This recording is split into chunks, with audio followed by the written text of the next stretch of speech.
Hi there, my name is Allison Crow, and I did my interview with my mother. Her name is Sherry Galloway, and the decade that I'm going to be focusing on during this presentation is the 1970s. My mom helps me to understand this decade purely by her life experience. A pivotal time in her life was during her high school days, which were the early 1970s. This was truly a time of social and sexual revolution. It was the decade known for drugs, unprotected sex, rock and roll, rebellion, the whole 9 yards. This rebellion was a direct result from being raised in the white suburbs and being raised in the white suburbs and having a lot of social rules and regulations, and just growing up a really strict lifestyle, in a really strict lifestyle. In the 1970s, gender roles were drastically changing. Fathers were no longer really looked at as the noble kings of their household, but rather just men that kind of abandoned their children while they were growing up, being too involved in work and anything other than their kids' lives. People were also outraged by the draft that was happening during this time. My mother was one of those people. She absolutely hated the draft. This was like the hippie movement, world peace, anti-war protesters made compelling arguments against the war, whether it was moral arguments or political arguments.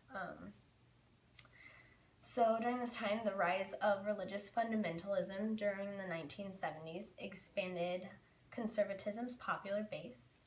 Challenged by the secular and material concerns of American society, some denominations tried to bring religion into harmony with these interests. Christian conservatives seemed most agitated by the ongoing sexual revolution, which they saw as undermining the traditional family and promoting immorality. They believed that American freedom was just absolutely out of control.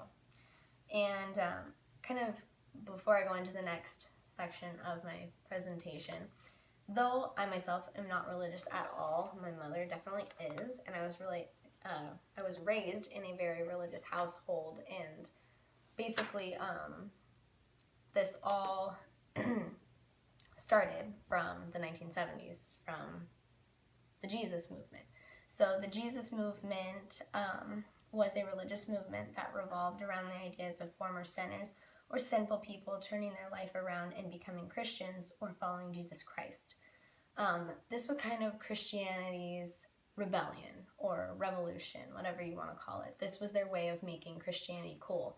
I don't know if anyone's ever seen the stickers on the back of cars that say Jesus Freak, or heard the Toby Mac song called Jesus Freak, but that all goes back to the Jesus movement during the 1970s. So the Jesus movement occurred on the West Coast from the early 60s to the early 70s in the midst of the hippie era. It also launched a new genre of music called Jesus music. So my mom had attended church on and off during her lifetime, but the Jesus movement is what really kind of impacted her life and completely changed it. As my mom said, the kids from my school met on weeknights at a place called The House. It was a vacant house in our town where we met to sing, worship, and pray. Kids gave up drugs, sex, and other deviant behavior to commit their lives to Jesus and changing the world. This was the beginning of a lifelong commitment for my mother to minister to kids and just people looking for unconditional love, and she wanted to be kind of a beam of hope in their life. My mom truly changed her focus to helping others rather than looking at her own disappointments. My mom says, "The most important part of my life is my relationship with God. It has taught me the greatest treasures were not what I had, but what I gave away."